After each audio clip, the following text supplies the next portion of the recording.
Good evening, everyone. I'd like to call this August meeting to order. Would you please rise if you're able to join me for the Pledge of Allegiance? I pledge allegiance to the flag of the United States of America and to the republic for which it stands, one nation, under God, indivisible, with liberty and justice for all. Thank you. Patty, would you please call the roll? Mayor Tinsley. Here. Vice Mayor Middleton. Here. Councilmember Reed. Here. Councilmember Primoroso. Here. Councilmember Kemp. Here. Thank you. Do we have any additions, deletions, or modifications? No, ma'am. Thank you. Okay, moving right along to announcements and presentations. And our first presentation tonight is from Representative Mike Caruso to provide a legislative update. Welcome, and thank you for being here. Thank you, Mayor Tinsley, Vice Mayor Middleton, and council members.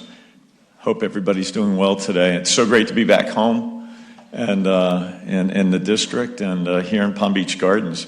Real excited to be here. I could go on today for about 2 hours and tell you the tragedies and the chaos that went on in session this year, starting with special session. But we'll go over a little bit of it. I'll try to narrow it down to 10 minutes. Is that too long? Is that good?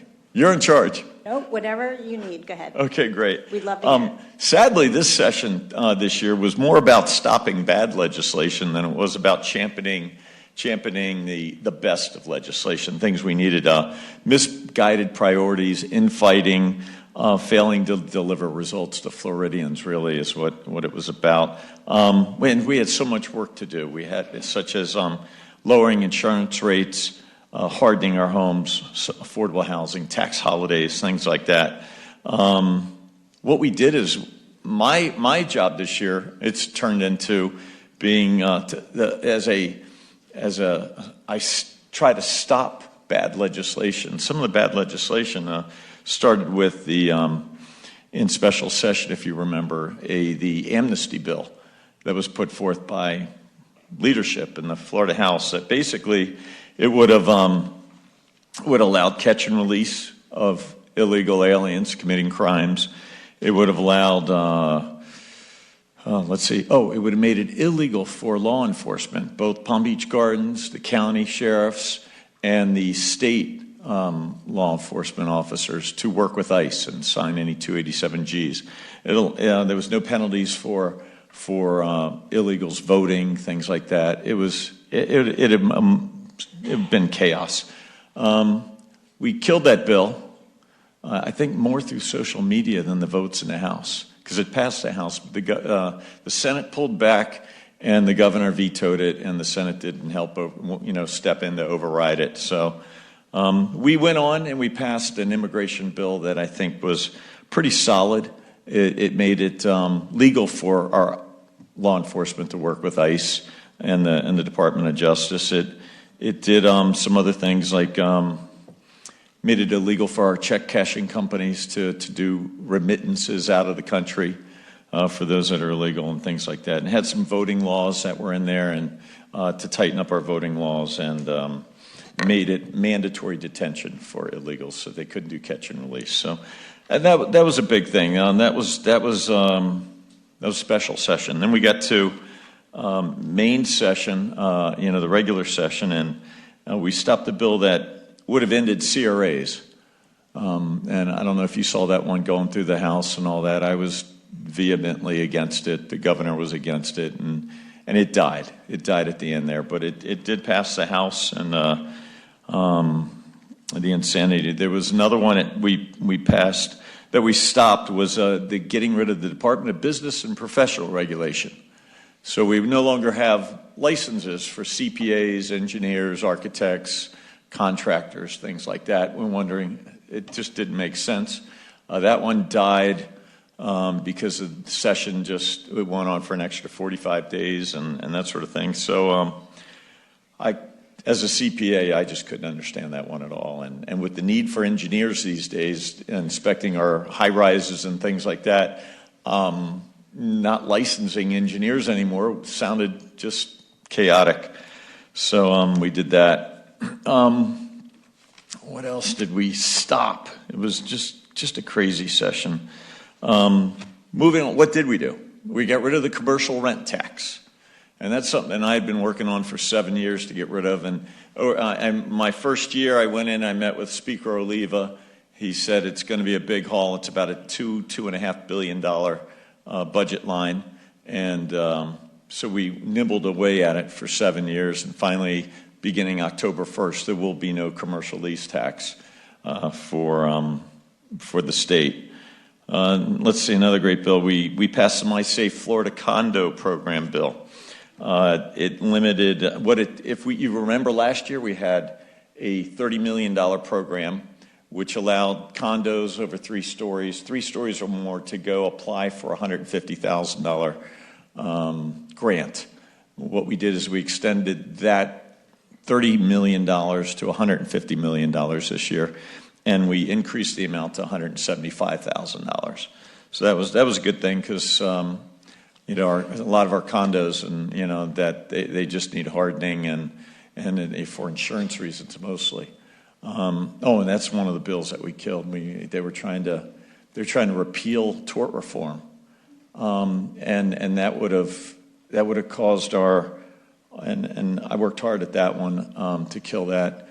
It would have made our property insurance, our car insurance, and our health insurance go up, and that's the last thing we want.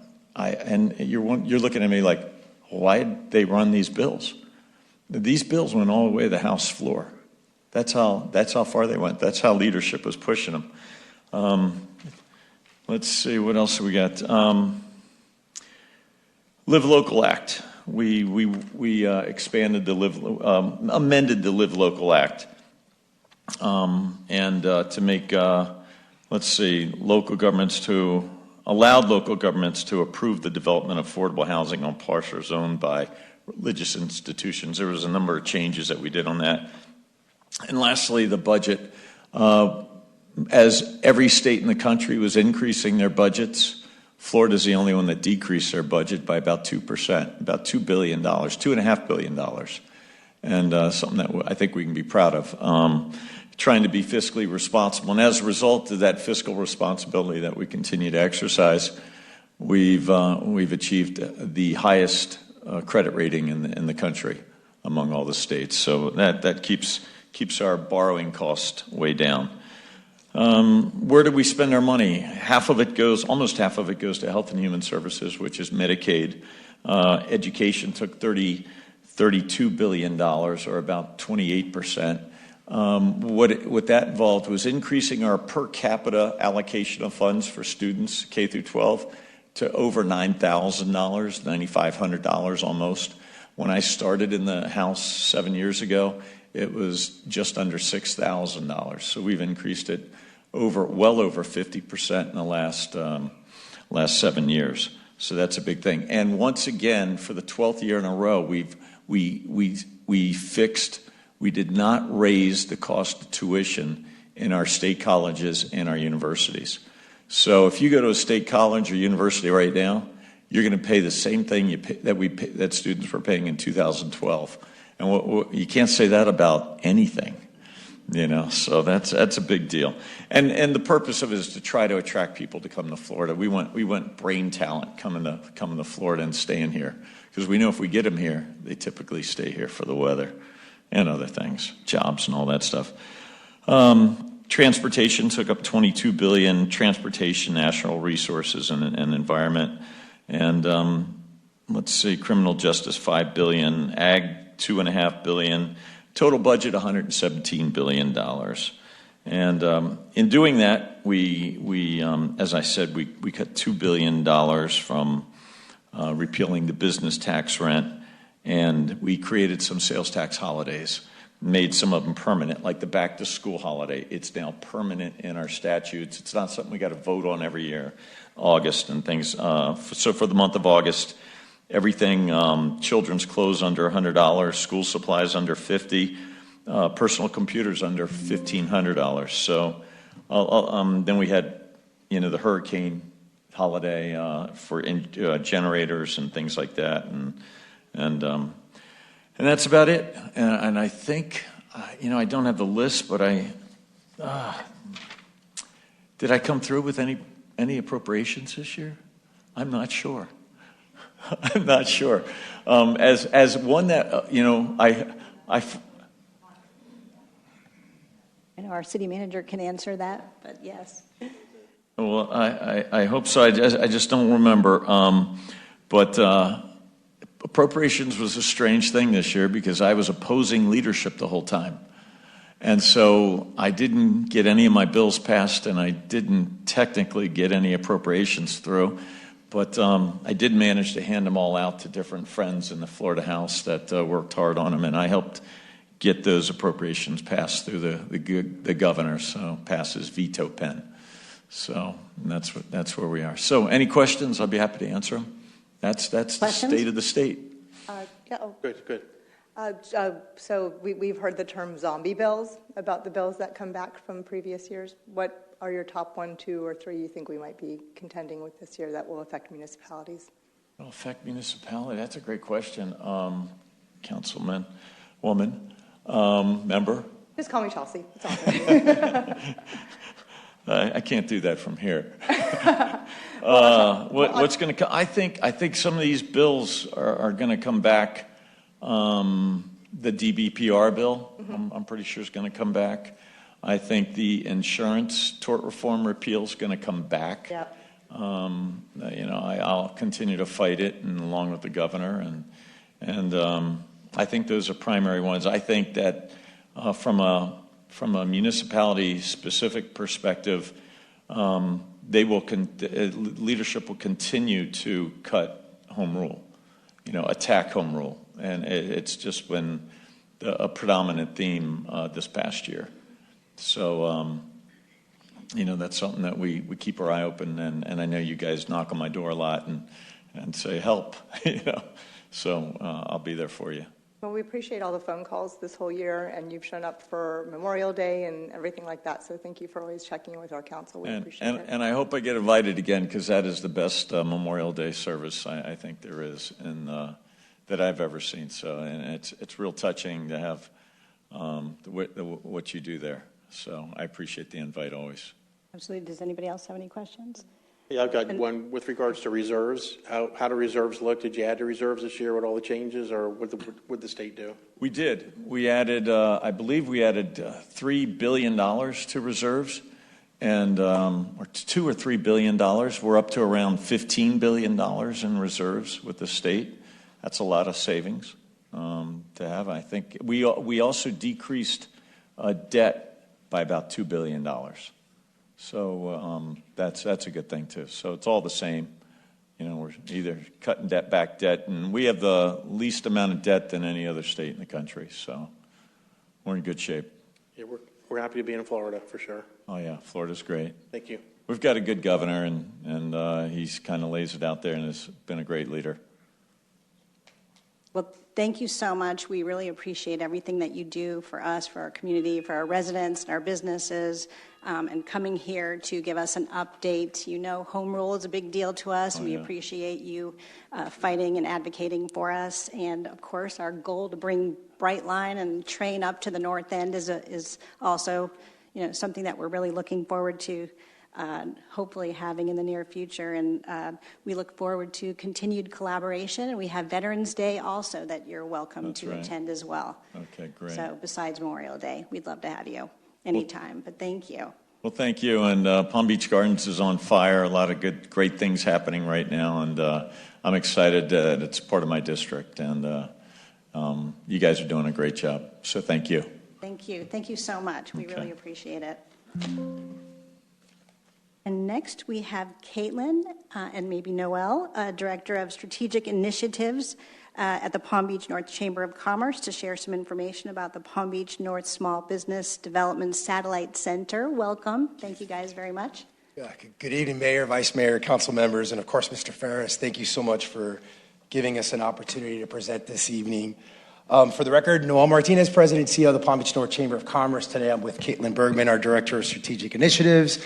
We've got Jackie Ramirez with the Small Business Development Center. Of course, Dr. Bethany Stanhope with FAU, who are here joining us today. First of all, I always want to start off by saying thank you. You guys have been such an amazing partner to the Palm Beach North Chamber. I feel like we are like one unit. We just yesterday, we met with John Boehm and our summer intern Lily, which I'm sure most of you guys have met, who is super sharp. This morning, our team met with Charlotte to go over Artie Gras plans. I mean, top to bottom, the city team here, you guys know this is just absolutely top notch. So it's such a pleasure to work with you guys every single day. And thank you so much for your support. Normally, I'm here to advocate on behalf of a project, right? But today, it's an easy day. I'm not really here to advocate for anything other than two amazing new programs that we have at our chamber for local small businesses and entrepreneurs. You know, the Palm Beach North Chamber was founded back in 1948 on the front porch of a small businessman in Riviera Beach. He was someone that was facing a challenge that he knew he couldn't solve on his own, right? And he rallied other local business owners to create something bigger than themselves, a chamber that was built by small businesses for small businesses. That spirit still drives us today. You know, with over 83% of our members, who are small businesses, since that humble beginning, we've become one of the largest and most respected chambers in the state with over 800 members. Our commitment to small businesses has never swayed, and we continue to do that. They are the backbone of our local economy, and we're here to help them grow and thrive. We champion for small businesses by offering trusted resources, celebrating their growth, creating meaningful connections, and providing learning opportunities, and of course, advocating for our small businesses, both here, locally, regionally, and at the state level. This summer, we're taking that commitment on the road with something we're calling the City Council Roadshow to spotlight our new programs and resources that support our small businesses' growth and long-term success. One of those is the launch of our new Local Business Resource Center, a major next step to our work to provide structured, accessible support tailored to the needs of entrepreneurs and small business owners. Now I'm going to turn it over to Caitlin, who's going to tell you a little bit about this exciting new initiative, and then you're going to get to hear from Jackie, who's going to introduce our new partnership with the Small Business Development Center. Thank you. Hi, Caitlin Bergman again. I'm the Director of Strategic Initiatives at the Chamber. Thank you so much for having us here today. You guys are great partners to us, so we really appreciate it. We, as Noel mentioned, we're here to talk about two very exciting initiatives that we've launched this year. The first is our Local Business Resource Center. This is serving as hopefully a one-stop hub for entrepreneurs, local business owners, small business owners, so that they have everything they need to start their business, grow their business, launch their business right at one site. So we've got step-by-step guides, we've got licensing and zoning information, of course, mentorship and networking opportunities. So we're really excited to be launching this and to be growing it as we move through this process.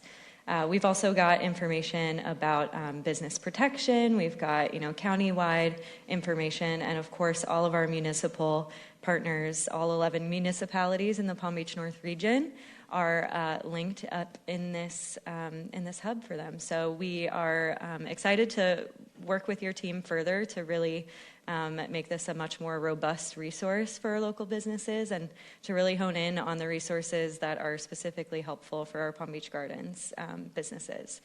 So next up, I will hand it over to Jackie Ramirez. She's going to talk about the Small Business Development Center at FAU, which is an incredible resource, completely free.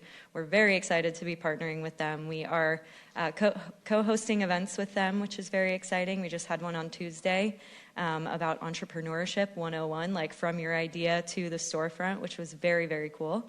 And we're hoping to do more of those in the future, and eventually we'd love to serve as a satellite host for them as well, to do consulting and meet with clients in our office to make it easier. And all of these are open to chamber members, non-chamber members, anyone in the area, Palm Beach Gardens and beyond, who want to meet with their team are welcome to use these resources. So super excited about that. I'm going to hand it over to Jackie to tell you more about the SBDC. Thank you for having us and letting us share the excitement that we feel being able to have this partnership. And we think it'll bring a lot of good things to the chamber and as well as to the community. Let's see. So the SBDC at FAU is only one team of multiple teams.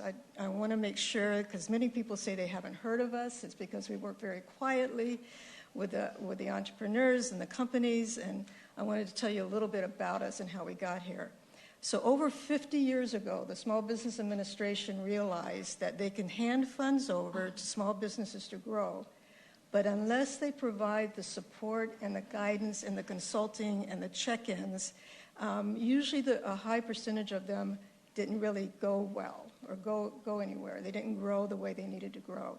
So because of the research that 2 professors did and presented to the SBA, which they were on the board of, the SBA decided they needed to put that into motion. Florida was one of the first, California another one, and Georgia. In Florida, we became a structure of teams, a network. There are 9 teams across the state of Florida. We are the primary provider of small business development consulting. We're also the first responders if we have any sort of a hurricane or COVID and any of that, to get the businesses that have closed up and running again. So those are 2 other jobs that we have. But we are a group of consultants, about 20, 25 consultants that we have some contractors that come in and out that actually have lived the life of an entrepreneur. We've owned small businesses. We've worked for small businesses as well as we've worked for very large ones. So what we're able to do is provide consulting for those small businesses that big companies get and pay for, but small businesses can't afford. Okay, that's our job. We love our job, so it's really wonderful to be able to talk about us. And you'll see through this a number of metrics, because we also work with not just the small businesses around consulting. We pull in capital from them. We work with SBA partnered banks to help make sure that the money gets into their hands. We also are partnered with Apex Accelerator. I don't know if you're familiar with them, but Apex is all about the federal funding and the federal grant process, federal contracting, procurement. Not just at the federal level, we work with that in that world, at the state and local level as well. So Palm Beach County, we have interactions there, a number of the cities, and all the procurement, and we have consultants that can do all of that. Now, the services that we have, you'll see a whole list of them. I mentioned government contracting, international trade, export marketing. We're always looking for another way for a small business to actually create a new form of revenue. So we can get them started anywhere from the idea that they have and helping them get that moving forward to actually looking at what they're able to do and really encourage them to take on another revenue stream and then give them all the support necessary to make that happen. We have organizational development, culture. That's one of my specialties, is looking at an organization and how you build the leadership to be a strong leadership. And then research and industry, we're partners with all of these individuals. The SBA, we're an agency of theirs, and we partner with the Department of Defense, Commerce, corporations, wherever that we can help build that client base, as well as helping these leaders really be able to see what's available to them, what's ahead of them.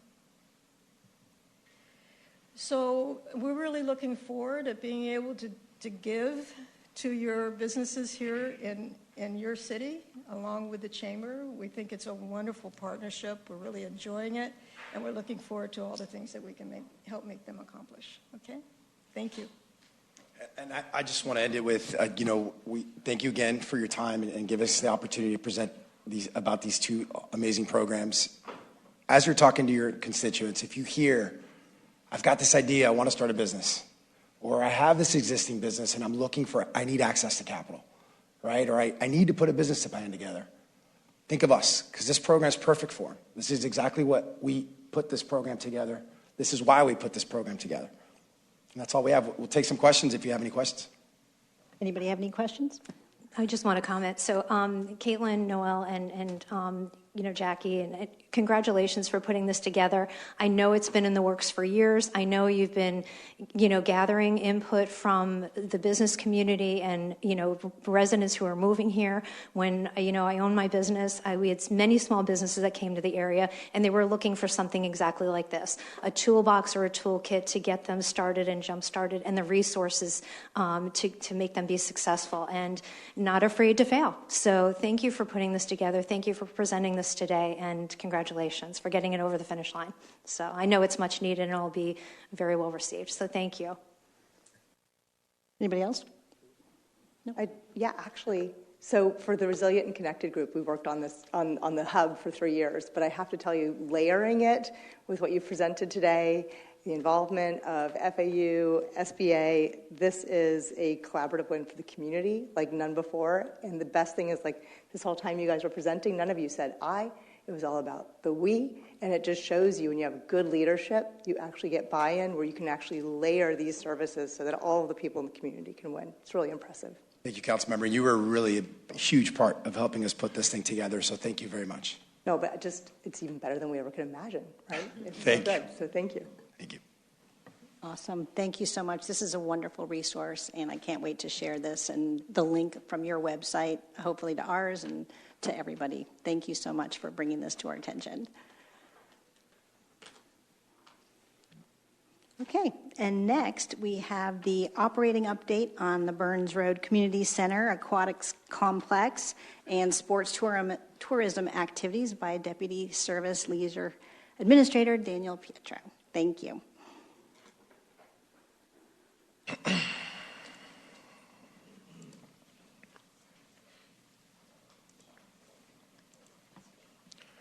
Good evening, Madam Mayor and City Council. Daniel Prieto, Deputy Leisure Services Administrator for the record.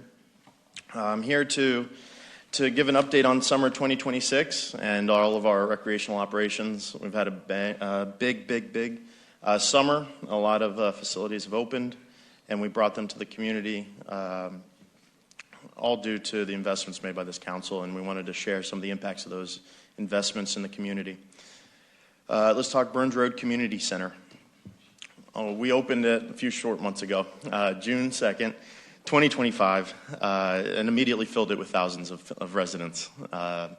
Amazing facility, roughly 20,000 square feet, larger than previous iteration of the community center, which was designed with a detail and focus on improving some of our facility spaces, on creating more program spaces for science and technology, some things that could take us into the future of serving the community. Immediately, the number one thing that we had going on in the summertime is, of course, Camp Gardens.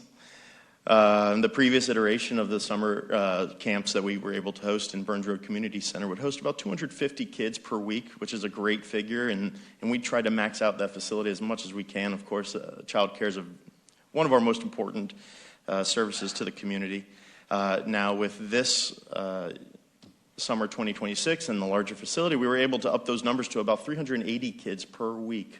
And again, over 100 kids more than what we were able to do in previous facilities, we were able to do here in this summer, and that service to the community, while maintaining, I think, another silver lining is our senior programming. Because we would pack the old facility, the previous Burns Road Community Center, with all of the children that we could possibly fit, unfortunately, the seniors would have to take a hiatus of 10 weeks, and nobody was happy about that, least of all the seniors. And wanted to say that while we were able to increase our capacities for summer camps at the tune of over 100 kids per week, we were able to actually hold senior programs. And we estimate the amount of attendance per the entire summer at roughly a little over 1,100 senior participations. Again, that's all different sorts of playing bridge, mahjong, bingo. We can move on to the aquatic complex. The aquatic complex has been under development for a few years. We've had a lot of updates, a lot of upgrades to the size of facilities, but also the design of the facilities. Our main pool was able to accommodate more programs. We wanted to teach people how to swim. We wanted to bring more aquafit programs to the community. And you can see some of those pictures here. We had a focus on aquafit and training, some new staff. We were able to get a junior lifeguard program going that we've always been wanting to grow from. There's a national lifeguard shortage. We wanted to make sure that we can maybe start them young, 12 years old, teach them life-saving skills, and then they grow into the potential of joining our workforce at 15 years old. And let's talk some numbers there. Our largest aquatic operation to date, over 118 aquatic staff members, and 89 of them are lifeguards to make sure that we could run a full-scale operation. We tracked over almost 4,500 training hours in the last calendar year, and our staff is well-trained and well-certified, 313 Red Cross certifications. Again, I wanted to highlight that junior lifeguard program that is more or less a feeder program. We were able to grow to 95 campers this summer, which was incredible, typically about 30 in the past. I wanted to highlight some of the patron trends. Looking back, our last full operation, if you look into some of the developments and the investments made by this council, let's go back prior to that, was 19, was our last full year of operations. We were able to support 32,000 attendees, patrons, Learn to Swim participants, and 623 Learn to Swim participants in total. And you fast forward now to last year, and we've increased to 39,000, a little over 39,000 total participants, and over 1,000 Learn to Swim, which is our number one, I think, service to the community in the aquatics field is teach our young residents how to swim. And then this year, we're still in the midst of it. We end in Labor Day, around Labor Day. But we're tracking at greater than 41,000 people will enter the gates of our aquatic complex, which is an amazing figure, and over 1,100 Learn to Swim participants. One of the biggest upgrades of the whole complex was our playground, newly opened to the community. A large focus on listening to the residents. We listened to the Recreation Advisory Board members. We wanted to focus on shade and accessibility, so I think we achieved that with our Parks and Ground Division opening up the Burns Road Playground. Hundreds and hundreds of people every single day at any given time. It's one of the most popular playgrounds in North County, without a doubt. We wanted to open up these brand new facilities to the public, but in order to serve them holistically, we wanted to make sure that we could train and have a focus on safety and engaging in recreation with the community. We wanted to focus on partnering with our police and our fire departments to have drills. I want to highlight the Project Adam initiative by Fire Department. They have taught every one of our recreators and certified every one of our recreators in this Project Adam program that gives us a base of knowledge to respond should there be a cardiac incident in any of our centers, to respond in a coordinated fashion to ensure that we have life safety and operations moving should there be an incident, which is a tremendous relief and more than we ever had in the past. It's really been a focus. I want to just summarize some of the stats that we've been able to talk about through this time. Roughly 385 children per week is a 20% increase to previous capacities. The new playground has been widely popular due to some of the shade amenities and the highlight of the summer. On top of the increase in capacities of child care programs, we've been able to host seniors for the first time in a long time. And then the aquatic complex, getting up to over 41,000 people attending our aquatic complex is a great figure for us, over 30% in total participants. That's enough with just recreation. I want to bring up Tim Ford to talk about our sport tourism in Palm Beach Gardens. Thank you, Daniel, and good evening, Council. Tim Ford, Sport and Special Facilities Director for the city's Recreation Department. And yes, in addition to all the excitement going on the BRCC campus this summer, we also had quite a bit going on out in the city's parks. Most notably, as you're all aware, we had the honor of hosting Real Madrid here for over 3 weeks out at Gardens District Park. So on the heels of that, I'm here to give a brief kind of state of sports tourism in Palm Beach Gardens. So this presentation is going to focus solely on city-owned facilities, but I do want to give a quick shout out to a couple of our partners that also drive some tourism to the area. PGA National being one of them, obviously hosting the Cognizant Classic, but in addition, each year they host a number of NCAA and high-profile junior golf events. And while neither of the spring training baseball facilities is within the city boundaries, due to the city's proximity to both of those and its proximity in between both of those, the city's business community benefits greatly from their year-round events in hotels, restaurants, and other services. But focusing solely on city-owned facilities, those facilities now drive an estimated $24 million plus of economic impact to our business community. The city is also the reigning large market excellence in sports tourism award winners through our Florida Recreation and Parks Association, competing against the biggest counties in the state. So what's the Gardens difference? Well, it starts with the facilities. And the impetus to building these facilities has never been sports tourism. Rather, it's to provide the best recreational amenities to the city's residents and its user groups, such as the Palm Beach Gardens Youth Athletic Association. But through council leadership and staff's vision and execution, the city has built some of the finest public or private sports facilities in the country. And our community services team maintains these facilities year in and year out to the highest level.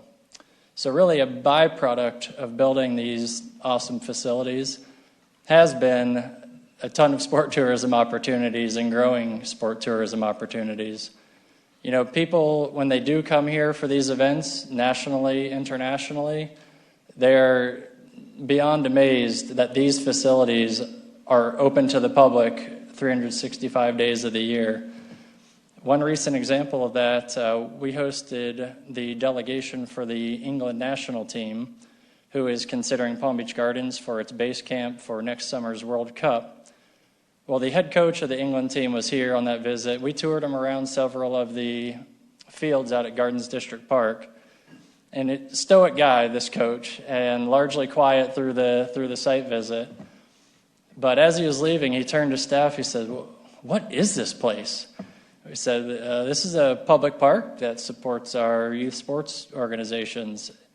And he just says, "Puh," and kind of got in the car. So a very brief but strong testimony to the city's facilities. The next difference is our partners, starting with the Palm Beach County Sports Commission. George Lindley and his team works with our staff day in and day out to bring the biggest and best sport tourism opportunities to our city. And, we couldn't do what we do without his team and the resources that they bring to attract organizations to our city. Other partners are hotels. We couldn't do any of this without our hotel partners either. Depending on the event, different organizations have different needs and wants for hotel options, and we're very blessed, as you're aware, to have a number of options along the corridor and beyond to support all of these events. And finally, the biggest difference is the team. Hosting Real Madrid was really the ultimate example of what this team can do.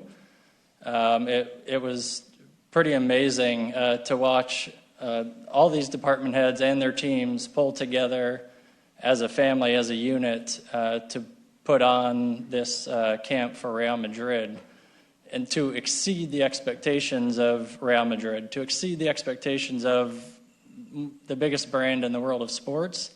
It was something very special. So these are a few photos of before and during Real Madrid's camp here, of staff doing their jobs. So our philosophy for sports tourism has changed quite a bit over the last several years as we've built new facilities, expanded facilities. The model used to be, and when we built Gardens District Park in particular, it was how do we get, tournaments, youth tournaments to fill all 10 fields, and that was our mindset. But that's changed. Other than hosting our historical PBGYA and Palm Beach Soccer Academy tournaments, which we always hold near and dear, we hesitate to really bring in more of those events because they're here for 2 to 3 days.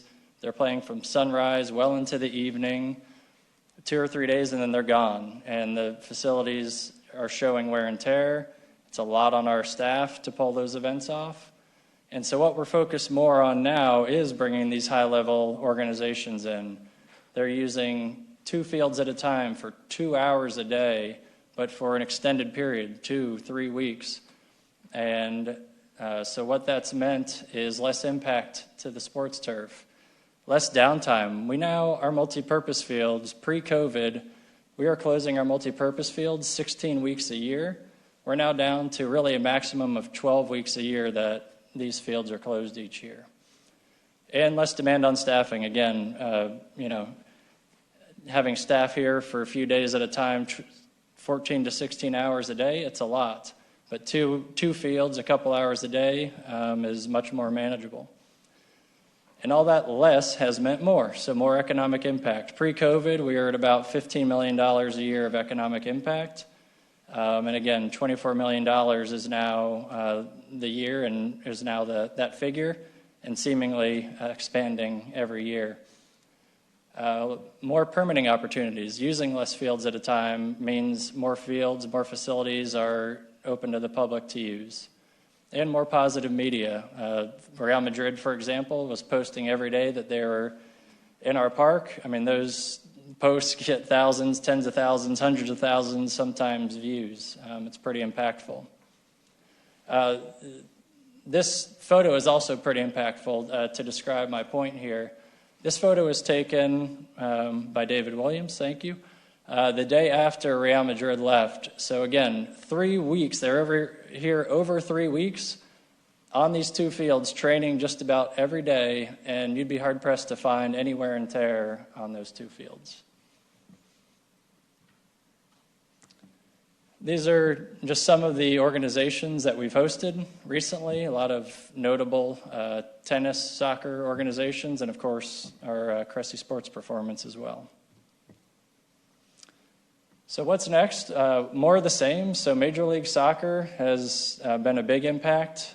We've now heard from no less than a quarter of Major League Soccer teams for next year's preseason. So the demand just keeps going up and up, which is a great thing for us. We get to now pick and choose who we want. And again, World Cup, we'll be looking at hosting a base camp for the 2026 World Cup. And very exciting, the Gardens Fieldhouse pictured, the rendering pictured there. We can't wait to open that facility. Again, going back to my earlier point, this facility is being built really to house the demand of the PBGYA. Their basketball program will be able to expand in this new facility, and they'll be able to start a rec volleyball league, which we've never been able to do due to the constraints at the community center. And when they're not playing, similar to what we do at our other facilities, we will be looking to fill the facility with sport tourism opportunities.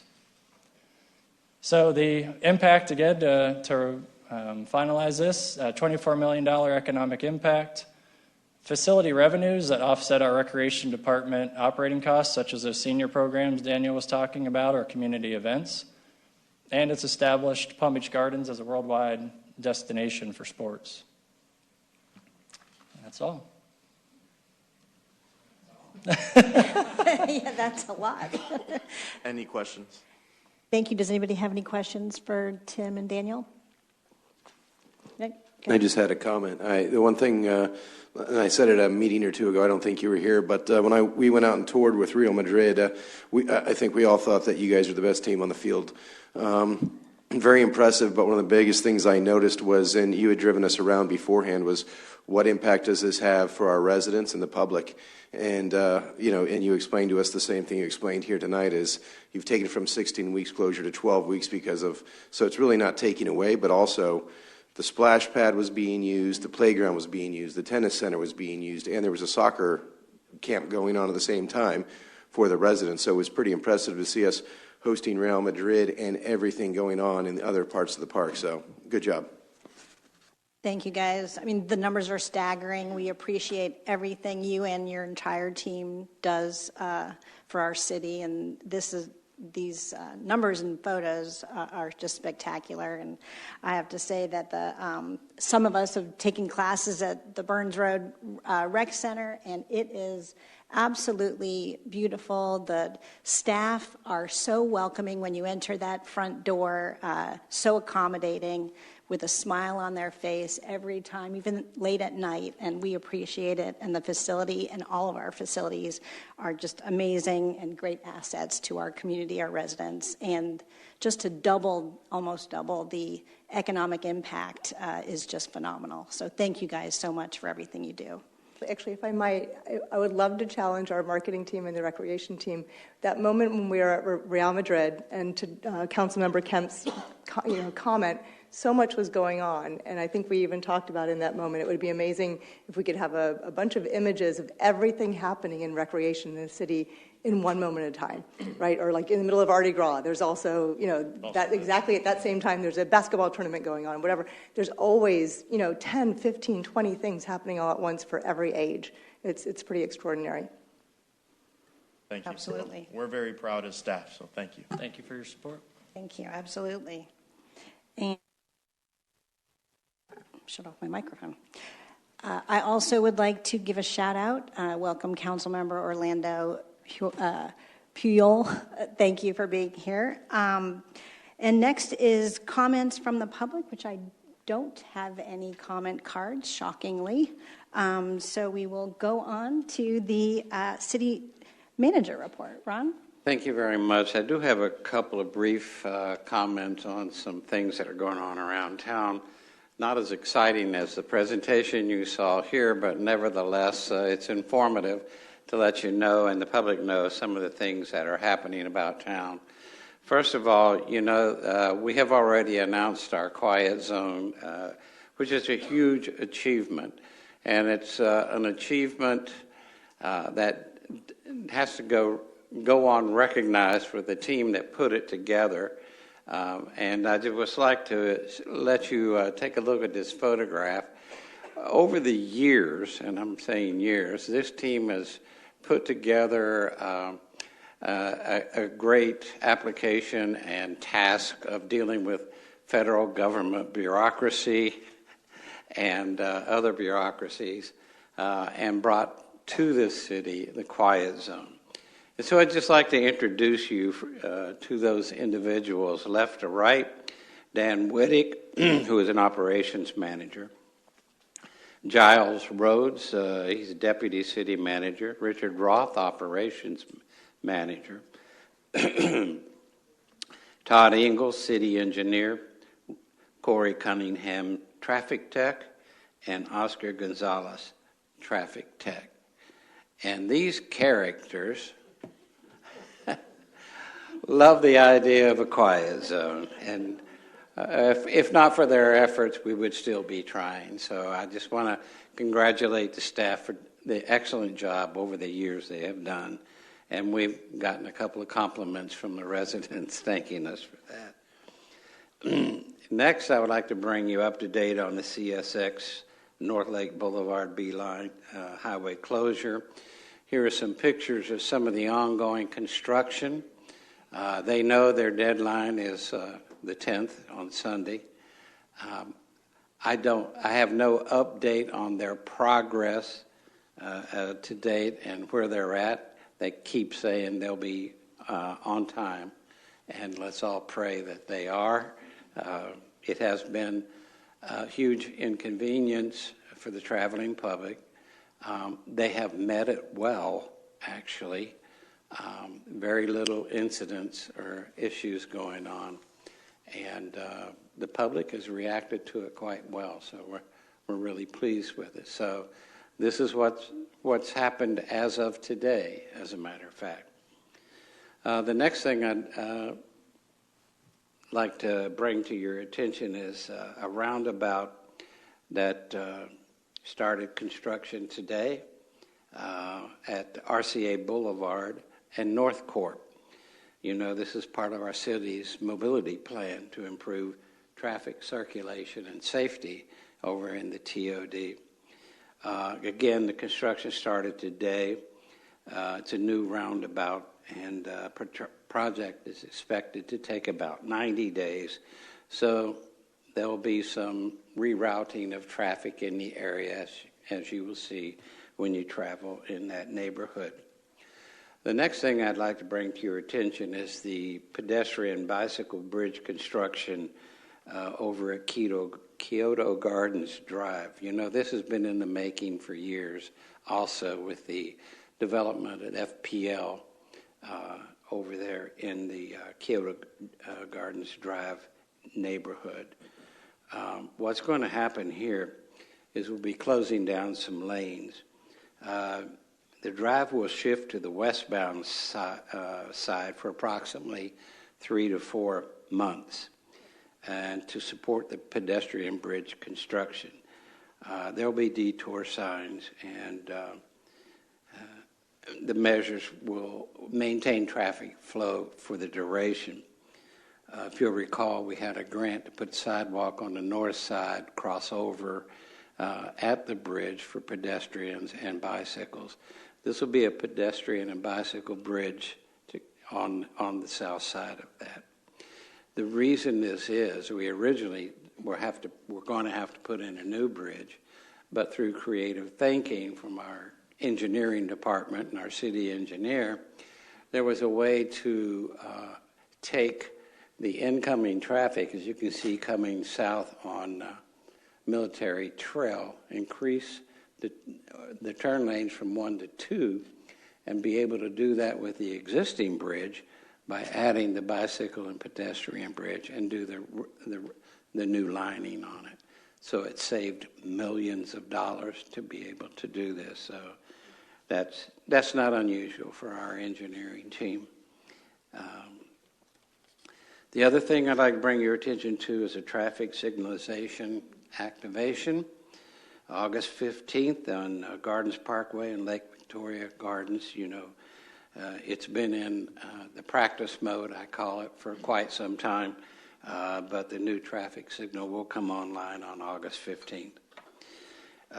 In addition to that, not related to engineering, but our procurement director and whole department of CUMRA has initiated a purchasing card program in 2015.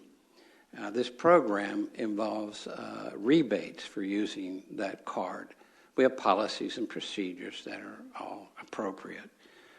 So those rebates over the years since 2015, according to the last one we just got notice of, resulted in $1.1 million savings. So we got $1.1 million back from all those purchases from using purchase cards. So I'd like to thank CUMRA for that great idea and execution of the administration of that, and finances involved in that as well. Always trying to save taxpayers' dollars. Can we clap for him, please? Yay!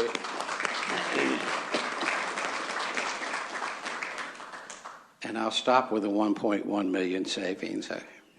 That's a great stopping point. We love to hear that. Thank you for all of that information. And I also want to, I know the whole entire council would like to thank everyone for working on quiet zones for so long, decades, and helping it come to fruition. And I know that there was a lot more than a couple positive comments, and everyone appreciates that. So thank you too. Okay, now we are moving on to our consent agenda. Does anybody have anything that they'd like to pull? No? Okay, with that, I'd like to get a motion and a second for consent. Motion to approve. Second? We have a motion and a second. All in favor? Aye. Aye. Motion passes 5-0. Okay, tonight, we are holding quasi-judicial hearings on the following cases.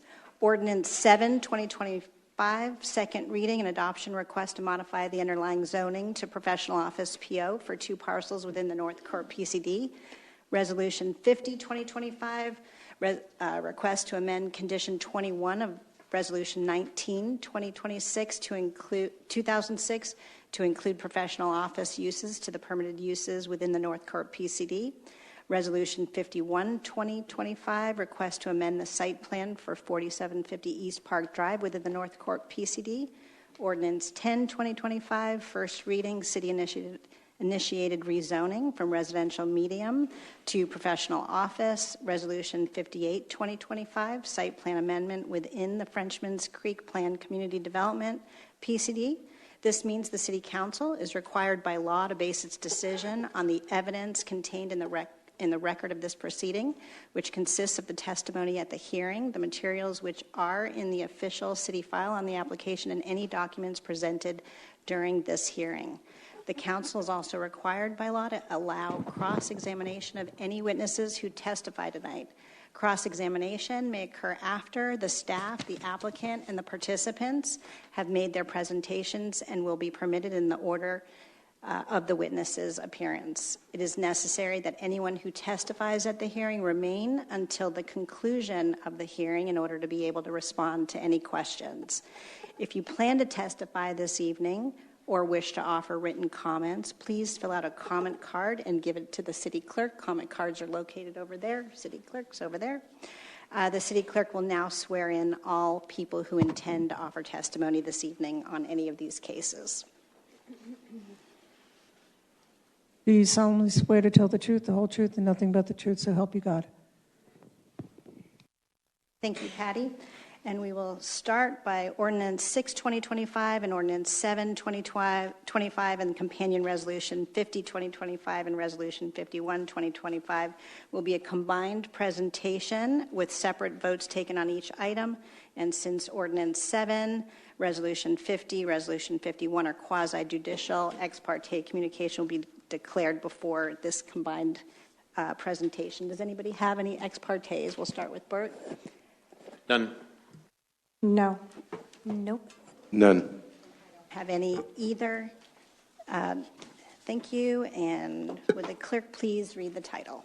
Ordinance 6, 2025, an ordinance of the City Council of the City of Palm Beach Gardens, Florida, adopting a small-scale amendment to the Comprehensive Plan Future Land Use Map in accordance with the mandates set forth in Chapter 163 Florida statutes, pursuant to application number CPSS-24-08-0004, in order to change the land use designation of 2 parcels totaling approximately 6 acres of property known as 4750 East Park Drive within the North Core Plan Community Development, PCD, from industrial I to professional office, PO, the subject property being located on the north side of Burns Road, 0.2 miles west of alternate A1A, providing for compliance with all requirements of Chapter 163 Florida statutes, providing that the future land use map shall be amended accordingly, providing conflicts clause, severability clause, and authority to codify, providing an effective date and for other purposes. Thank you, Patty. I'm going to open the public hearing and ask, has anything changed since the first reading? No changes, Madam Mayor. And for the record, Zach Cicero with Cutler and Herring and Jupiter. I'm here on behalf of the owner and applicant. And I have been sworn in. Thank you. Does staff want to say anything or add to that? No, Madam Mayor. There have been no changes since the first reading. Okay, perfect. And do we need, does anybody want another presentation? I know we've heard it before. No? Okay. Thank you. And I don't have any comment cards on this, so I am going to close the public hearing and get a motion and a second for Ordinance 6, 2025 on the second reading. I'll make a motion to approve Ordinance 6, 2025, second reading. Second. Thank you. We have a motion and a second. All in favor, or if there's any discussion, I'm happy to. Nope. Okay, all in Aye. favor? Aye. Okay, motion carries 5-0. Now we're going to move on to Ordinance 7, 2025. Would the clerk please read the title? Ordinance 7, 2025, an ordinance to the City Council of the City of Palm Beach Gardens, Florida, rezoning certain real property comprised of 2 parcels totaling approximately 6 acres, more or less, known as 4750 East Park Drive and located on the north side of Burns Road, 0.2 miles west of alternate A1A, providing that these parcels of real property, which are more particularly described herein, shall be rezoned from Planned Community Development PCD overlay with the Planned Unit Development PUD overlay with an underlying zoning designation of Research and Light Industrial Park M1. District to PCD overlay and PUD overlay with an underlying zoning designation of Professional Office PO District, providing that the zoning map shall be amended accordingly, providing a conflicts clause, a severability clause, and authority to codify, providing an effective date for other purposes. Thank you, Patty. I'm going to open the public hearing, and we've already declared ex partes. Does anybody need anything? Nobody wants another presentation. We've already talked about this. I do not have any comment cards on this, so I'm going to close the public hearing, and I'm going to get a motion in a second for Ordinance 7, please. I'll make a motion to approve Ordinance 7, 2025, second reading and adoption. Second. We have a motion and a second. All in favor? Aye. Motion carries 5-0. Thank you. And we apologize for the technical difficulties that we're having, and our staff is working on it very diligently. We're going to move on to Resolution 50, 2025. Would the clerk please read the title? Resolution 50, 2025, a resolution of the City Council of the City of Palm Beach Gardens, Florida, amending Condition 21 of Resolution 19, 2006 to include professional office uses in the permitted use list for parcels with professional office zoning within the North Core Plan Community Development PCD. The North Core PCD being approximately 86.88 acres and generally located on the north side of Burns Road, 0.2 miles west of alternate A1A, as more particularly described herein, providing for conflicts, providing an effective date and for other purposes. Thank you, Patty. I'm going to open the public hearing, and we've already declared ex partes. I do not have any comment cards again, and I'm guessing nobody wants to hear another presentation on this, so I am going to close the public hearing and ask for a motion for Resolution 50, 2025. I'll make a motion to approve Resolution 50, 2025. Second. We have a motion and a second. All in favor? Aye. Motion carries 5-0. Thank you, and we're moving right along to Resolution 51, 2025. Would the clerk please read the title? Resolution 51, 2025, a resolution of the City Council of the City of Palm Beach Gardens, Florida, approving site plan modifications to 2 parcels within the North Core Plan Community Development PCD, totaling approximately 6 acres of property known as 4750 East Park Drive, to allow for the use conversion of professional office to medical office, the subject property being located on the north side of Burns Road, 0.2 miles west of alternate A1A, as more particularly described herein, providing conditions of approval, providing an effective date, and for other purposes. Thank you, Patty. And I'm going to open the public hearing. Just to say that I do not have any comment cards on this issue, and we do not need another presentation since we've already heard it. I will then close the public hearing and bring it back for either discussions or a motion for Resolution 51, 2025. I'll make a motion to approve Resolution 51, 2025. Second. We have a motion and a second. Thank you. All in favor? Aye. Motion carries 5-0. Thank you. Thank you all. Oh, you're very welcome. That was tough, wasn't it? We are moving on to Ordinance 8, 2025. Would the clerk please read the title? Ordinance 8, 2025, an ordinance of the City Council of the City of Palm Beach Gardens, Florida, adopting a small-scale amendment to the Comprehensive Plan Future Land Use Map in accordance with the mandates set forth in Chapter 163 Florida statutes, pursuant to application number CPSS-25-05-0002, in order to amend the future land use designation of 11.61 acres more or less a portion of the Donald Ross Village Planned Unit Development PUD from Commercial C to Mixed Use MXD, the subject property being located immediately southeast of the intersection of Donald Ross Road and Central Boulevard, providing for compliance with all requirements of Chapter 163 Florida statutes, providing for transmittal to the State Land Planning Agency, providing that the future land use map of the City of Palm Beach Gardens be amended accordingly, providing a conflicts clause, a severability clause, and authority to codify, providing an effective date and for other purposes.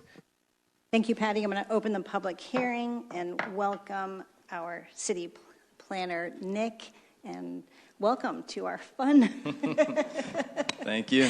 day of maybe we'll have a presentation on the screen or not.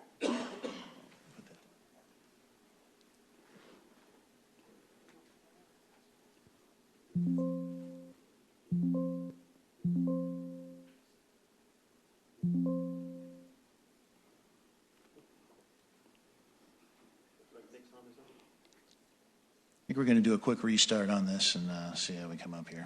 Give us 1 second.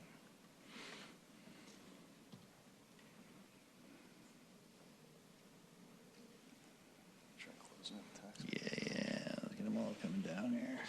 The process. It's just we got too many slides open. Hit delete. Yeah, there we go. It's not going. There we go. Somewhere.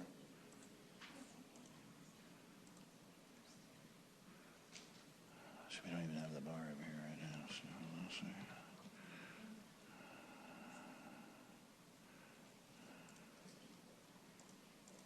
You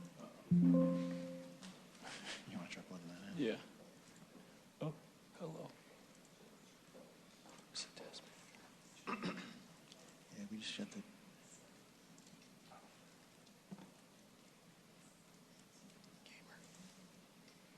Which one is that? That one, yeah. Ordinance 8.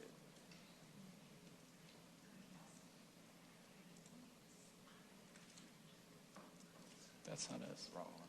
Yeah. Those are Hope we didn't need that.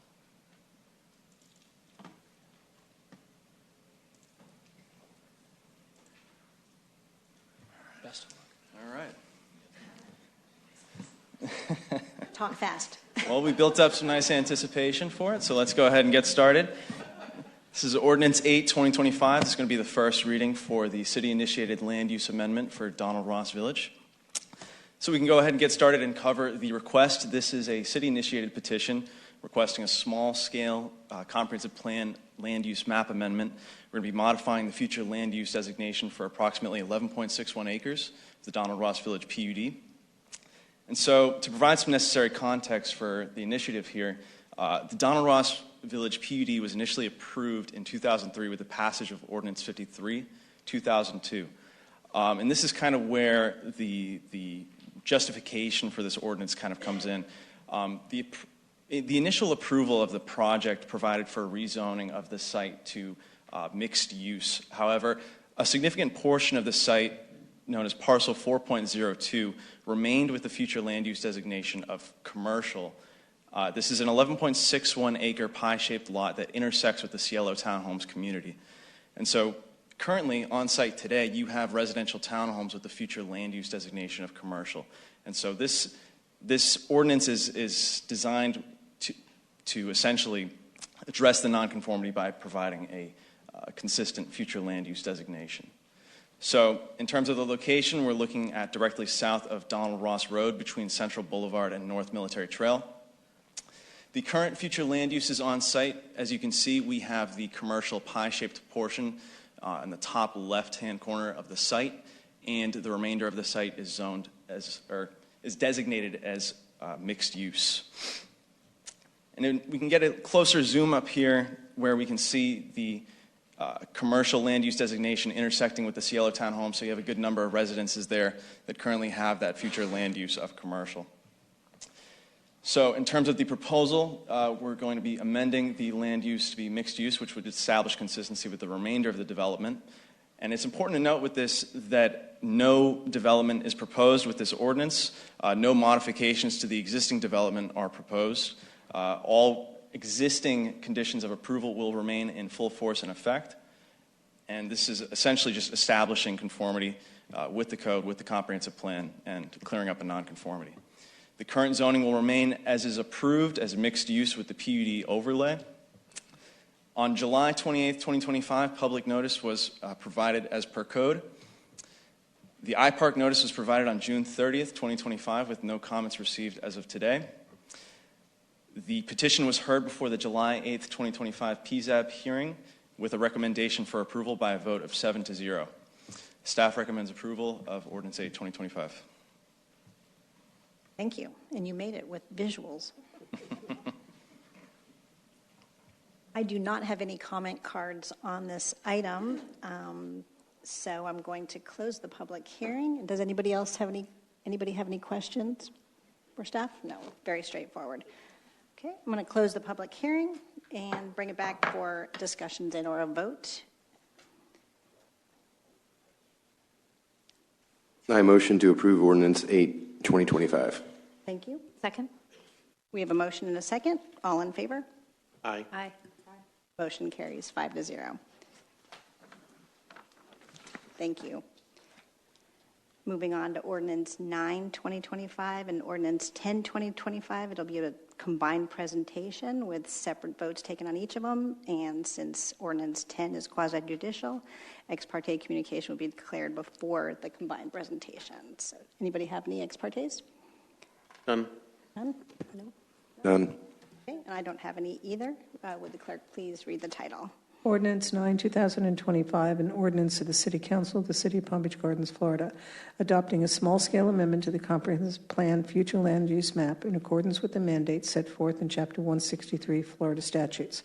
Pursuant to application number CPSS 25-05-0003, in order to amend the future land use designation of 1.46 acres more or less, known as Gardens Learning Center, from residential low RL to professional office PO, the subject property being located on the south side of North Lake Boulevard, approximately 0.6 miles west of North Military Trail, providing for compliance with all requirements of Chapter 163 Florida statutes, providing for transmittal to the State Land Planning Agency, providing that the future land use map of the City of Palm Beach Gardens be amended accordingly, providing a conflicts clause, a severability clause, and authority to codify, providing an effective date for the purposes. Thank you, Patty. I'm going to open the public hearing and call our planner, Nicholas. Thank you. All right. Thank you. And so to begin, this is a combined presentation on Ordinance 9 and 10, 2025. This will be the first reading. And this is similar to the last presentation, a city-initiated land use amendment. However, this one will contain a companion rezoning. This is for the Gardens Learning Center. And so to cover our request today, this is a city-initiated petition. We'll be requesting a future land use amendment for approximately 1.46 acres. We will be transitioning from residential low density to professional office, as well as considering a professional office rezoning. And to cover the background here, the site was approved in 1986 by the Board of County Commissioners as a church and joined daycare. However, only the daycare portion of the site was ever finalized, it was ever built. And so subsequently to that, in September 15th, 1988, the Ordinance 35-1988 was passed, which provided for the annexation of the site into the city limits. The site was at that time provided with a future land use designation as well as a zoning designation. And subsequently, the city adopted Ordinance 13-1994, which essentially was designed in purpose to modernize the code by updating various zoning districts to essentially meet the current criteria listed in the Code of Ordinances. So with the passage of Ordinance 13-1994, various rezonings were provided throughout the city, modifying the zoning districts for multiple locations, including our subject site today. This is where the present nonconformities on site currently arise. At that time, the subject site was granted the zoning designation of residential medium density. This zoning designation does not conform to the existing future land use, nor does it conform with the existing uses on site. And so this is kind of a two-part measure, this ordinance. On one end, we are clearing up the nonconformity between the zoning district and the future land use, and on the other end, we are providing consistency with the current uses approved on site and the zoning district. And so to briefly cover the location, we are directly south of North Lake Boulevard, 0.6 miles west of North Military Trail. The current future land use on site is residential low, and the proposed future land use is professional office. And the justification for choosing professional office comes in multiple measures here. Professional office is the lowest maximum intensity future land use that establishes consistency on site, and it also meets the criteria listed within the comprehensive plan. Professional office is intended to serve as a transitional district between lower and higher intensity uses. In this case, we are buffering the residential low immediately to the south from the higher intensity use of an arterial roadway and a public and institutional use across the road. Professional office future land use is conducive with the established character of North Lake Boulevard, as you will see in the next slide.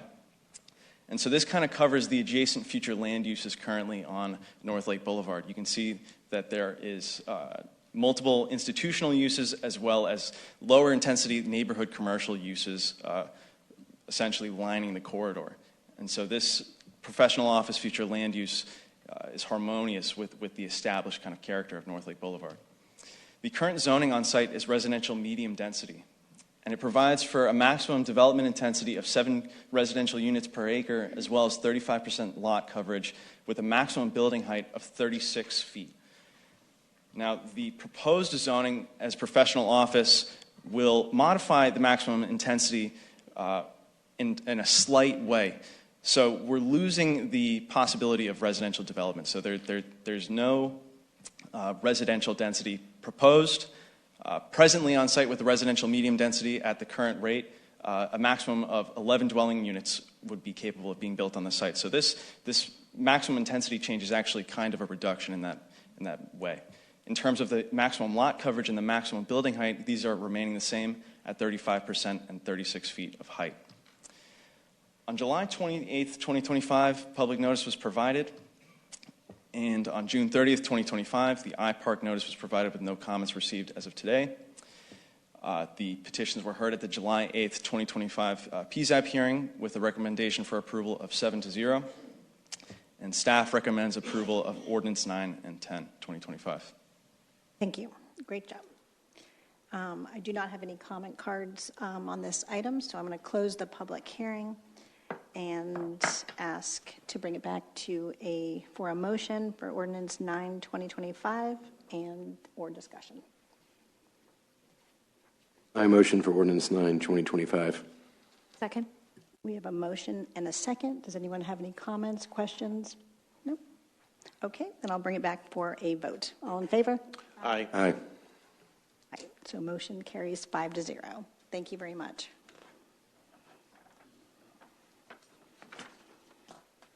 Okay, and moving right along to Ordinance 10, 2025. Would the clerk please read the title?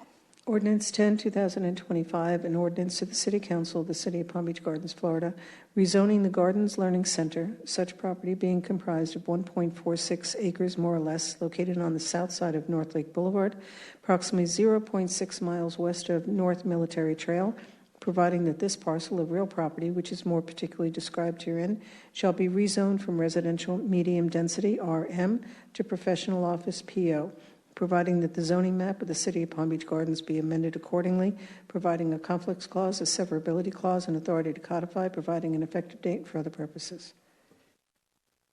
Thank you, Patty. I'm going to open the public hearing. We've already done our ex partes, and we already had our presentation. Thank you. Very good job.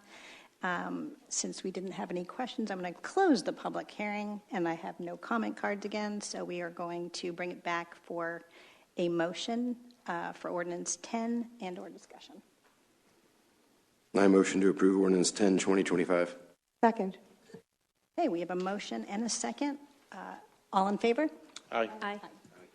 Motion carries 5-0. Thank you.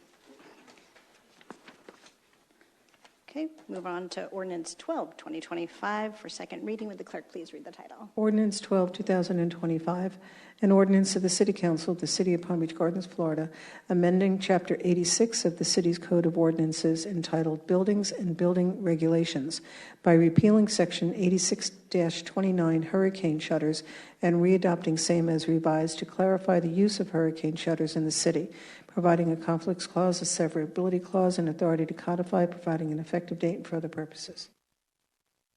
Thank you, Patty. I'm going to open the public hearing. And I know this is second reading. Does anyone have or would like a presentation? There have been no changes. If you'd like to see the presentation again, we can show it. Ron's willing and able. No. Okay. Everyone says no, Ron. Sorry. But thank you for the offer. So since we do not want a presentation, I'm going to close, and I don't have any public comment cards on this, I'm going to close the public hearing and bring it back for a motion for ordinance 12, 2025 on second reading. I motion to approve ordinance 12, 2025. Second. Okay, we have a motion and a second. All in favor? Aye. Motion carries 5-0. Thank you. And on to resolution 44, 2025. Would the clerk please read the title? Resolution 44, 2025, a resolution of the City Council of the City of Palm Beach Gardens, Florida, approving the Palm Beach Gardens Community Development Block Grant, CDBG, 5-year consolidated plan for program years 2025 through 2029, inclusive of the Year 1 Action Plan, providing an effective date for other purposes. Thank you, Patty. I'm going to open the public hearing, and I think Ms. Joanne has a presentation. Good evening, Mayor, Vice Mayor, and Council members. My name is Joanne Scria, Assistant Director with the Planning and Zoning Department, and it's my pleasure to present to you the 2025 to 2029 U.S. HUD Consolidated 5-Year Plan and Year 1 Action Plan, presented through Resolution 44, 2025. So for a very brief background, Congress established the Community Development Block Grant Program in 1974, and this program provides direct federal aid to primarily benefit lower-income households and neighborhoods. Previously, Palm Beach Gardens' allocation of CDBG funds were administered by Palm Beach County, but in 2015, the city became eligible as a direct grantee with U.S. HUD to administer funds when our population reached 50,000 residents. There are some requirements that come with this funding. 70% of the funds must benefit low to moderate income persons, which is defined at or below 80% of the area median income, and a couple other requirements regarding administrative activity caps and public services. And on your screen, you'll see the current year adopted income limits at the 80%. So with the grant funding, the formula grant funding, there are a few routine requirements. Every year in August, the council sees and approves an action plan for submission to U.S. HUD. And every year in December, we submit a CAPER or an evaluation report to U.S. HUD. And what's before you tonight is the consolidated plan, which is required by U.S. HUD every 5 years. It's more of a long-range planning document. So to give a brief background on the previous 5-year plans that the City Council has approved, in 2015, we had a single-family home rehabilitation program. In 2020, we switched gears to do an infrastructure project. And in 2025, the proposal is various public facilities projects. So briefly to update on the owner-occupied residential rehabilitation assistance program, this program opened in 2016 and was to benefit applicants that are below the 80% area median income.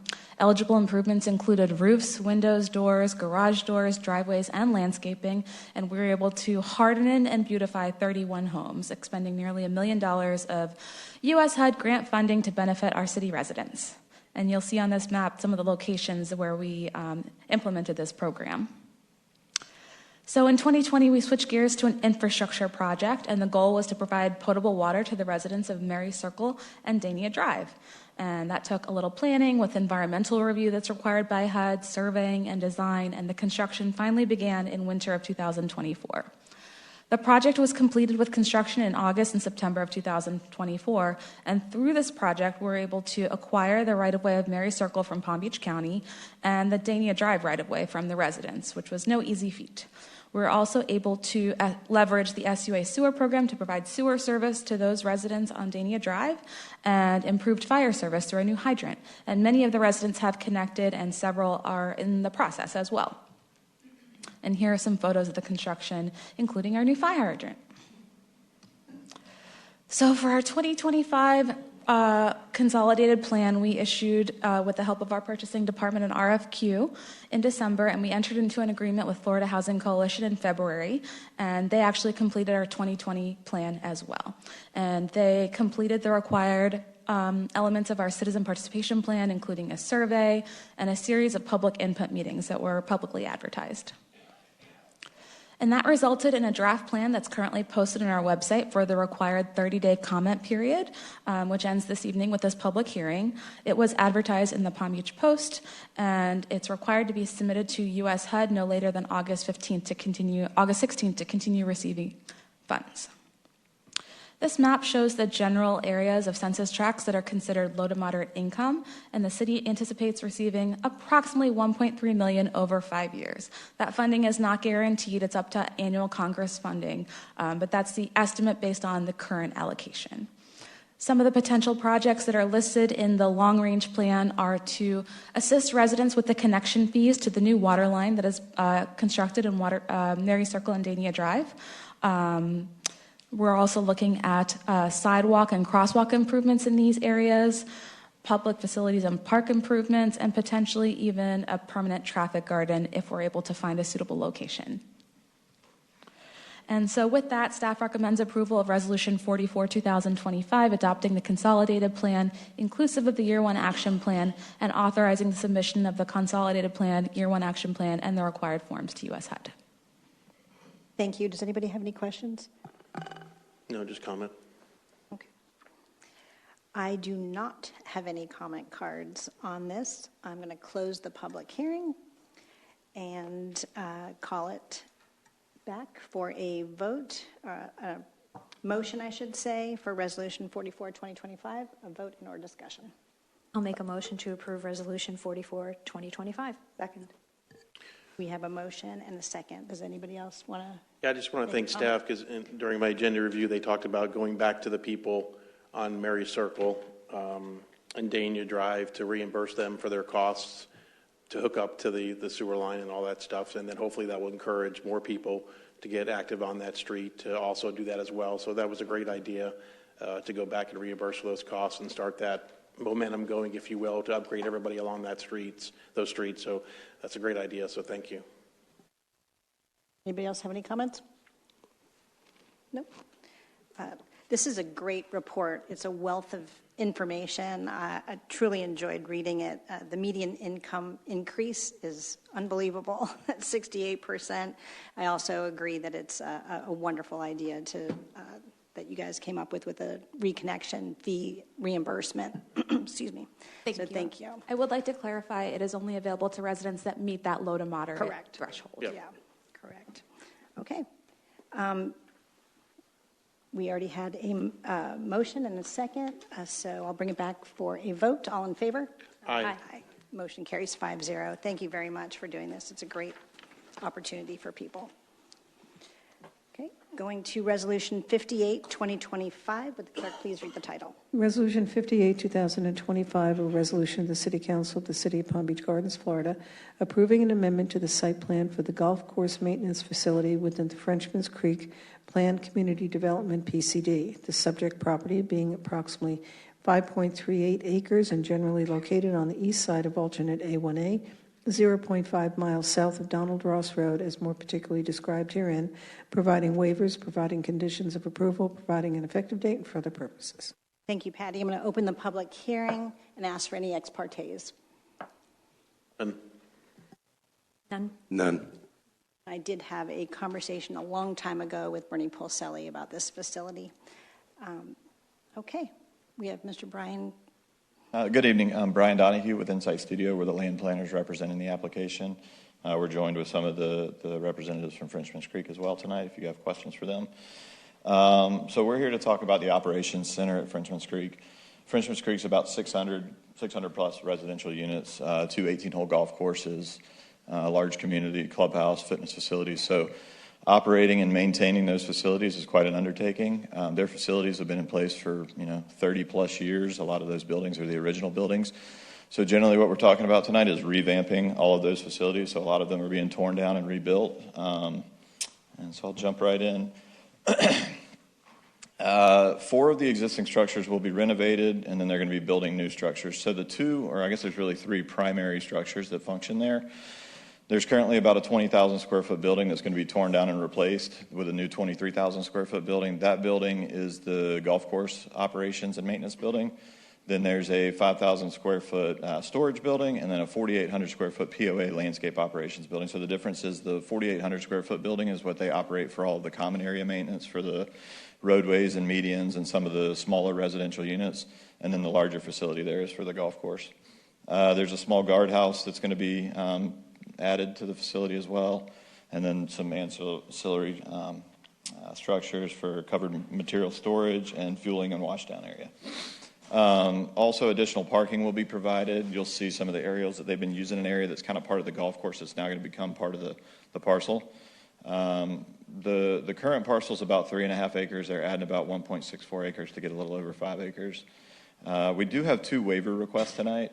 One of those is for the width of the parking spaces. So the current parking spaces are 9.5 feet on the facility today. That waiver was previously approved by the council probably 20 years ago. I think it was back in 2007. So we're asking for that waiver to be honored and carried forward to reduce it by 6 inches for the width of the parking spaces. And then the alternate A1A buffer requirement. So there's a required 55-foot setback, which is only supposed to be dedicated for green space. We're asking to reduce that down to 27 feet, and I'll go into further detail on that. For orientation purposes, the maintenance facility does sit just off of alternate A1A. It's highlighted in red there on the screen. We're at the intersection of alternate A1A and Donald Ross. North is now to the left on the screen for orientation purposes. But as I mentioned, there's a couple main facilities, and then a lot of them are just storage buildings and fueling areas. But you can see in the center of the screen is the POA landscape operations building that's there today. That's about 5,000 square feet. The main golf operations building is just to the left of that, and then the primary parking area is to the right. This is the previously approved site plan with those buildings highlighted for reference. And here's an exhibit just showing the changes to the parcel boundary. So the red boundary is the current platted boundary. It's about 3.74 acres, and the proposed boundary is shown in yellow.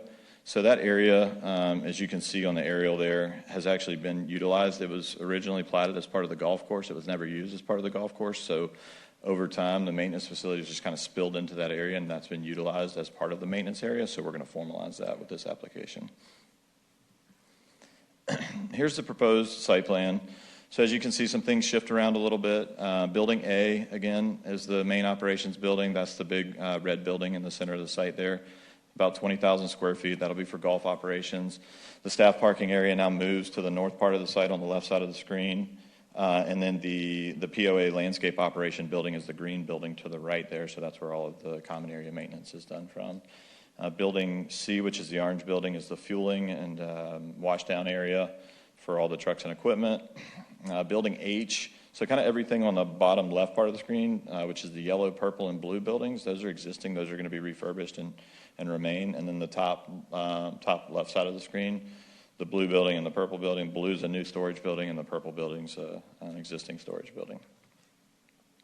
Here's the proposed site plan.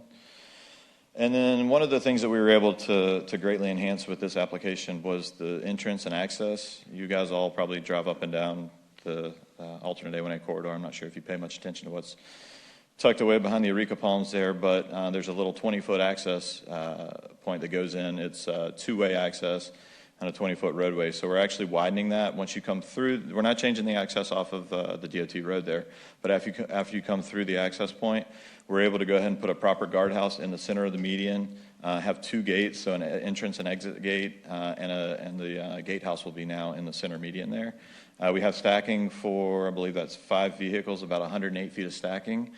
And currently, if you're a vendor or somebody that does work in Frenchman's Creek, you have to have a badge. So you go to the maintenance area to get your badge, and that becomes a little bit of a roadblock where people are stacking up. They might not have access. So now we've got this vendor security parking area just there to the right. So that's 12 spaces for anybody that were coming to get a badge. They can park there because they're not allowed in, and then they go talk to the guard. They walk into the facilities building, and then they can go do their badging. There's also directional signage being added there to clarify right at the tip of the median. Just to talk about separation from the residential units, obviously Frenchman is a very nice community. We're going to make sure that none of the residents are impacted by this new maintenance facility. We worked closely with city staff to develop the landscape and the buffers to make sure that it's going to be adequate, but the closest resident to the south is approximately, I think we're about 600 feet away on that side, so a couple football fields, and then to the north there, about 250, 270 feet, something like that. So a long ways away across a lot of landscaping, golf course, so they won't be impacted. From a parking standpoint, the code doesn't actually define ratios for maintenance facilities. So we worked with a traffic engineer, and a parking study was done based on real-world data and how the facility is used to develop a ratio of about 1 space per 300 square feet would be adequate for the facilities there of enclosed area. Currently, they have 86 parking spaces, and it's somewhat deficient, so we're going to go to 119 spaces, meeting that 1 per 300. We've, again, worked through the parking study with the engineer. We feel that'll be adequate parking. And on the parking waiver, again, reducing those parking spaces from 10 to 9.5. The code does require additional green space for that reduction in parking width, which we have exceeded that requirement. The other waiver that we're requesting is the buffer, as I mentioned. So this is an aerial that gives you a good snapshot of what's going on out there today. So just where that's highlighted in yellow, that's about 12 feet. That's where the areca palms are that line actually this entire corridor. We're only modifying the section that abuts directly on our property, so it's about 400 feet there. As you go north or south, that's all golf course property, so that's not impacted. And so in that area right now, you can see there's cars and trucks that have been parking there for years. That's a 12-foot buffer, and it's relatively dense. As you drive by, you don't really see anything. We're going to be increasing that to 27 feet, which is what we're showing here. And the 27-foot buffer will be full of multiple layers of landscaping. We've got a couple exhibits here that are going to show you. So this is kind of the existing condition, and that's the entryway there. So, pretty simple areca hedge that we're looking at updating to be a little more consistent with the corridor as you make your way generally north on alternate A1A. It becomes a much nicer landscape palette. So we're going to have multiple layers. The back layer is going to be large calophyllum trees to create screening, stepping down to clusia. We're going to have some crepe myrtles, some sable palms, and then some native shrubs and flowering ground covers to really match the aesthetic of the rest of alternate A1A. There's a second view, just a little more aerial view where you can catch a couple glimpses of the facilities behind. And this is a view just internal to the property, beautiful metal architecture of the maintenance facility buildings, but simple and, effective. So here's one last view. And city staff does recommend approval of the application, and we did receive unanimous recommendation for approval from the Planning, Zoning, and Appeals Board on July 8th. Thank you. Does staff have anything to add? No, Madam Mayor, staff does not have an additional presentation or anything to add, but we do recommend approval as well. Great. Thank you very much. And we, again, do not have any comment cards, shockingly, on anything tonight, which is amazing. So I am going to close the public hearing and bring it back for a vote. So do we have a motion for Resolution 58, 2025? I'll make a motion to approve Resolution 58, 2025. Second. We have a motion and a second. Does anybody else have any comments? No comments? This is a great improvement. Great job on it. I appreciate all of your efforts in a review. The landscape's going to be beautiful and a much improvement of what it is now. I'm sure the community is looking forward to this happening as well. So with that, no comments, and I'll bring it back for a vote. All in favor? Aye. Aye. Carries 5-0. Thank you. Okay, are there any items for council action and discussion? Items of interest? Anybody? No? I had something. Sure. This week we've had, obviously, for those of us who live in the western part of the city, kind of a disastrous week out there, to say the least. Getting anywhere, I mean, it normally takes me about 15 to 20 minutes to get here. It took me an hour and a half tonight. It would have been easier probably to get to Miami for a meeting. But with that being said, we've kind of seen the impacts of what Northlake has on our residents now that that we have that Avenir out there. So, you know, for over 25 years, there's been a State Road 7 has been in the works to get done, and it's just been in constant legal battles. You know, the county wants it, one neighborhood and municipality kind of frown upon it, and it's not in the city area, but I'd like to kind of talk about what it looks like, or see if the town attorney or city manager have any ideas on how we can get into maybe supporting it, if the council would be in support of that, to kind of help our residents out there, you know. And this is one example of something that's happening now that's very dramatized, but any accident, or if there's a train breakdown out there, or signals or lights, this happens, you know, once a week out there. So I'd kind of like to see if we could maybe get involved in maybe supporting State Road 7. It just passed, DOT put it on a timeline, and they adjusted everything to the last lawsuit and made sure that everything was correct and moving forward. Now there's another appeal put in to try and just delay it again. So I don't know if you had any ideas on it, or move it towards staff if they had any ideas to move forward and support, if the council would be in support of that. Anybody have any comments or want to reply? And actually, I read that there is an appeal period, and I'm not exactly sure. Maybe Max can opine a little bit on the appeal, the process, and who the appeal was for. Well, as far as what I'm aware of is that they sued over it. They challenged the issuance of the permit. They lost, and meaning West Palm Beach, and then now they waited to the last day, which is not uncommon for people to wait till the 30th day to file their notice of appeal. They did, and so now they'll be appealing it to the 4th District Court of Appeal. It'll be 70 days, should be roughly 70 days before the initial brief is due. If they don't get any extensions, you can technically get up to 260-day. You can get up to a 60-day extension just by agreement, which nobody typically refuses it. So that puts you at 130 days. So you're like, that's 4 months and 10 days. And then you have 30 days after that. I believe it's 30 days. I'm going by memory here. It's either 20 or 30. I think it's 30 to file your reply. They can get an extension. And, you know, that could be up to another 60 days. So that's 90. So now you're looking at You're at 7 months.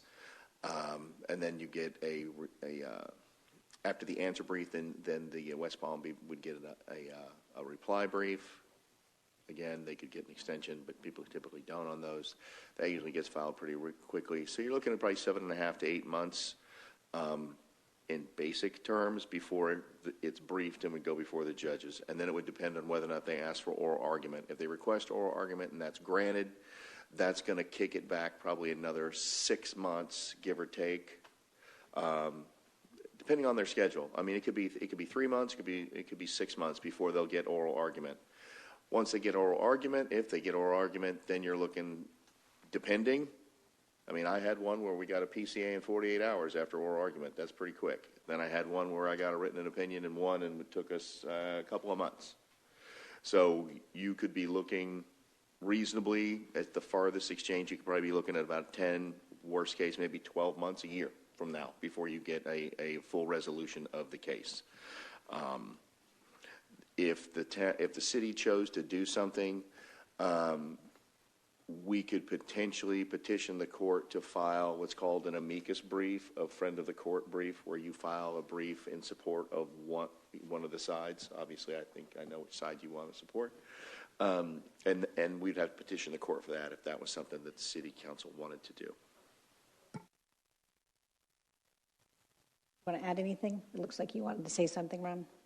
Well, just historically, the council has not taken a position on State Road 7 at all. So that can change with any council.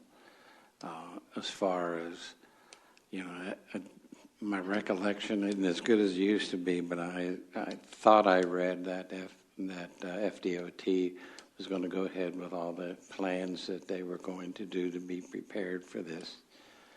So, and I don't know how far that is, but if you could decide you want to take a position on State Road 7, you could direct us to put something together.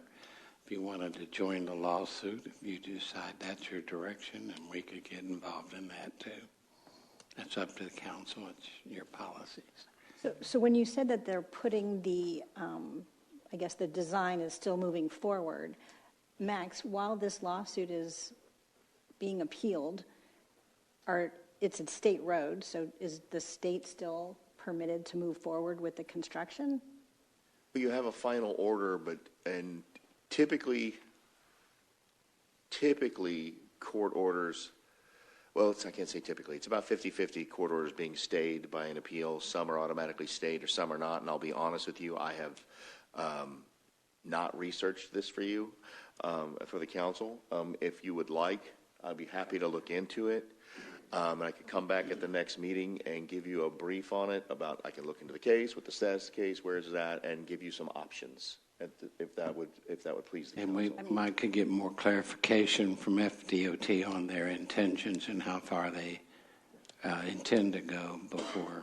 I might put you in a better position to make a more informed and intelligent position. That way, if you guys want to take a stance and you want to get in, then you'll know what you're getting into. I mean, I think that makes a lot of sense, is to learn more about it and obviously have some options on the table. I think there's no harm in that, to put that on a future. Yeah, and that's what I was looking for, just more of an option, and more options are what we have available to us and what we want to do with some more research. So I wasn't looking for a motion or a vote or anything like that, but just options and something to move forward so we can kind of take a stand on it. Like I said, we've got a lot of residents living out there. It's going to be a large percentage of our city at some point when Avenir's done. And, this time here we kind of foresaw it, and we had a chance to, get emergency access and other options, but next time we might not have that option. Like I said, a train gets stuck, blows something out, blocks the road. So just have another access point up there where our trucks don't get stuck in traffic, our workers and everything else. So I'd like to see some options. And I understand that. So do we need to, I guess we need a majority for staff to put something It looks like by consensus. Just consensus. So it's consensus. And I can do by consensus. We'll put something together, and we'll work very diligently to get you something by the next meeting. I'm hoping that we could certainly get that together. We do have I just want to prepare you guys also, but the Aaron's case and the county case are both ramping up, so they're currently gaining speed, so they're sucking up quite a bit of time, but I will do my best to get you guys something by the next meeting. Thank you. I appreciate that. And hopefully the next time something is closed at the intersection, we'll have Coconut as well as an opportunity. Does anybody else have any comments that they'd like to make? I don't think this council has been opposed to State Road 7 going through over the years, the discussions we've had. I'm not excited about it joining a lawsuit. I won't do that. I won't be in support of that. But I'd like to see the options and then potentially support the road going through. But joining a lawsuit is not something we need to do. But let's hear the options, and we'll go from there. You wouldn't be joining. Yeah. That ship has sailed. Okay. If it was the council, when I get you the information, then you guys you'll know better or not, and I'll be able to advise you whether or not I think it would be beneficial. You could do what's called, you petition the court for permission to file what's called an amicus brief.